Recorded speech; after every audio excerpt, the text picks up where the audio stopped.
stay in sanctuary city areas. In this case, the shooter demonstrates he would travel to another sanctuary city jurisdiction, which was in Massachusetts, where he had an outstanding criminal warrant for armed robbery. So to further their criminality without fear of consequences or repercussions, they will travel to sanctuary city jurisdictions, basically hiding in plain sight. They provide safe haven for criminal aliens. The lack of cooperation is unprecedented across the law enforcement spectrum, and rather than the city's stated purpose to protect the immigrants in New York and the citizens of New York City, these misguided policies allow criminals to roam freely in our city, in our country, subjecting New Yorkers and all Americans to unnecessary harm, which includes an off-duty CBP officer just trying to enjoy his Saturday evening in our great city. ICE will continue to uphold the mission to protect the city's residents by holding alien offenders accountable. New Yorkers should not have to worry about violent criminals roaming their neighborhoods because the local systems failed them. We always stand ready to work with our local law enforcement partners without condition and sincerely look forward to reestablishing mutually beneficial path forward for the safety of all New Yorkers to ensure preventable tragedies like this never have to occur again. Thank you. I will now introduce you to the Special Agent in Charge for Homeland Security Investigations for New York, Mr. Ricky Patel.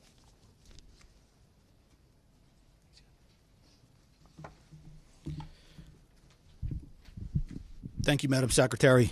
Thank you, Frank. Thank you, Ken. Good morning. As you just heard, my name is Ricky Patel. I'm the Special Agent in Charge for Homeland Security Investigations, HSI, here in New York City. It is an honor to join my esteemed colleagues today to say, when our partners call, we answer. No hesitation, no delay. That's the commitment HSI New York brings to every threat against our law enforcement family and to our great city. From the very first moments following the July shooting of our CBP partner, HSI agents alongside local, state, and federal counterparts worked relentlessly, day and night, to track those responsible. HSI personnel, in coordination with our local partners, apprehended the accused gunman within 2 hours of the shooting. We swiftly identified his alleged accomplice, whom we arrested shortly thereafter. In the days, weeks, and months that followed, together with law enforcement, we pursued every known associate of this violent migrant gang crew. We pored over every piece of evidence, followed every lead, and made it clear an attack on one of us is an attack on all of us. Our unity is our strength, and we will never let criminals divide us. Our investigation led to the capture of individuals tied to violent transnational gangs, including associates of the Trinitarios gang that are responsible for weapons trafficking, human smuggling, narcotics distribution, armed robberies, and repeated violent attacks across the Big Apple. Their arrests deliver a major blow to criminal networks that have preyed on our New York City neighborhoods for far too long. This was only possible because of the unwielding and unwavering collaboration between DHS partners and those from the Southern District of New York, the Manhattan District's Attorney's Office, and the law enforcement partners from all levels. Investigative methods and interviews were conducted. We identified additional conspirators and expanded our reach. I am proud to say that the main targets and dozens of their associates have been taken off of our streets. But our work isn't finished. We will continue to leverage every resource, whether it's local, state, or federal, to root out anyone connected to this conspiracy and this violent gang. Leadership and teamwork remain the backbone of our success. HSI's mission is clear: protect public safety and national security by investigating and arresting the most dangerous criminal elements from our communities. Every day, we use our broad authorities to enforce hundreds of federal laws, targeting transnational criminal organizations from every angle. We will not rest. We will not back down. HSI New York will continue to disrupt and dismantle criminal networks, ensuring our city and our country remain safe. Thank you, and I now turn it back over to Secretary Noem. Well, thank you, Ricky and Frank and Ken, for all of your hard work that you do every day here in New York City, but also for the rest of our country. With that, we'll open it up to any questions that you may have. Of the 54 people, how many had pending charges or criminal convictions? And I'm wondering, ICE's own data in New York City shows that over the last year, between January and October, 70% of the arrests that ICE did in New York City had no criminal convictions or pending charges. Should New Yorkers expect that trend to change? That's higher than the nationwide average. If you look across the nationwide average, we have 70% of the individuals that we've arrested and detained have criminal convictions or charges against them, either in this country or other. We're continuing to do our work to bring those criminal illegal aliens to justice. And ICE will continue to get up every day and do what they can to protect New York City. I can have Frank or Ken speak to if you know how many criminal convictions of the 54 had previous to this arrest that they had. I don't know if you have those data points with you. Numbers, we can get those for you, though. Exactly. The vast majority of them, though, have criminal charges against them or convictions against them as well. Yes. Where were the 54 people from? Were they all part of the Trinitarios? And what's their immigration status? Again, loosely affiliated to the Trinitarios. Want to make that clear. Through connections connections that we made by speaking to them, understanding who they were, where they were operating out of, and contacts that they had on their phones. Immigration status, all illegals. So this loosely connected mean they just knew someone who was in the gang? They were not members? But it varies. It varies a spectrum from speaking to individuals associated with the gang to just having conversations. Secretary, in October, we saw mass protests and armored vehicles rolling down Canal Street. How do we ensure that we don't see another situation like what happened yesterday here in Manhattan? What I would encourage everyone to do, and especially your elected officials, is to bring everybody together, to talk about partnerships and start working with ICE and start working with CBP as we bring criminals to justice. And many times your policies and the rhetoric coming out of elected officials has divided people and pitted them against each other. Our job every day, and what President Trump promised to do, was to protect every single American, no matter where they lived in this country, that he was going to make sure that we weren't going to have more victims in this country. And we are going to continue to do that each and every day. And I'd encourage the leaders in this city and your governor and in other cities and states across this country to work with us rather than opposing us so that we can continue to make our streets safer. Yes, right here. Hi, Sarah Hi. Wilson from Newsmax. Yeah. This is not the only example, the one that you bring up today, of officers being attacked by alleged gang members in New York City. We also had those officers who were attacked in Times Square back in May. With these examples, has Mayor Mamdani and his administration offered to cooperate when it comes to getting criminal gang members off the streets? Because we know he is not a fan of ICE, but when it comes to criminal gangs, is there any kind of leeway that's been given that? You know, we're hoping the mayor will work with us to get these criminal elements and especially gang members and terrorist organizations out of New York City. I know he and the president had a productive conversation. Our communication at the Department of Homeland Security has not been productive with the mayor's office or with NYPD, but we want to continue those conversations so we can work together. Yes. Director Russo spoke about how this operation happened discreetly under the cover of darkness, and that's how it should be, which is in contrast to what happened in Minneapolis yesterday. You said what do you mean in contrast to that what was happened? very much not undercover because of the darkness. protesters and the violent Well, so criminals my that were question for attacking you our is, law enforcement. you If you had said- remember in that operation, Yeah. what happened was our officers were out trying to get a car stuck out of the snow when they were surrounded and assaulted and blocked in by protesters that were inciting. The officer was following his training. He I'm did follow his wondering, training does because of an firing two individual shots that was point blank into a driver's window. Is that part of the training? How is that self-defense? This is an experienced officer who followed his training, and we will continue to let the investigation unfold into the individual and continue to follow the procedures and policies that happen in these use of force cases. But let's remember the events that surrounded what happened yesterday on that tragic situation was that the these individuals had followed our officers all day, had harassed them, had blocked them in. They were impeding our law enforcement operations, which is against the law. And when they demanded and commanded her to get out of her vehicle several times, she did not. So we'll continue to allow this process to unfold and recognize that these law enforcement officers every single day put their lives on the line. They go out and do their jobs. They go out and... Terrorist, though, without an This was an act of domestic terrorism, which is perpetuating... There has been no investigation into who she was or what she was about, and yet now you're saying... These policies and procedures that follow a use of force situation like this are continuing to be put in place. So this is standard operating procedure after every use of force situation, is that we follow these procedures and protocols. This situation is no different. Back there. Nope, this young lady right beside you. I'll come to you next. Thank you so much. Should we expect a surge of agents in New York City, and if so, when? I would say that President Trump and his administration are focused on protecting people. So we will never telegraph exactly the numbers and operations that we have and where we will be focused on. But I think that when you see violent criminals that are taking advantage of American citizens and putting their lives in jeopardy, our law enforcement officers at DHS will always show up.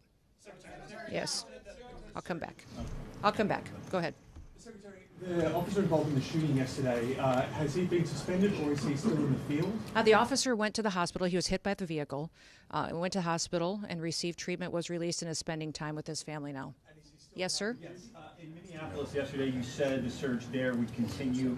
While you didn't directly say whether we can expect an ICE surge for civil deportation enforcement, can you explain what a surge is in I won't describe in detail our law enforcement operations that we have. It's just puts our officers' lives in jeopardy, but they will be there enforcing the laws of this country and upholding the public safety needs that have to happen when it comes to enforcing federal law.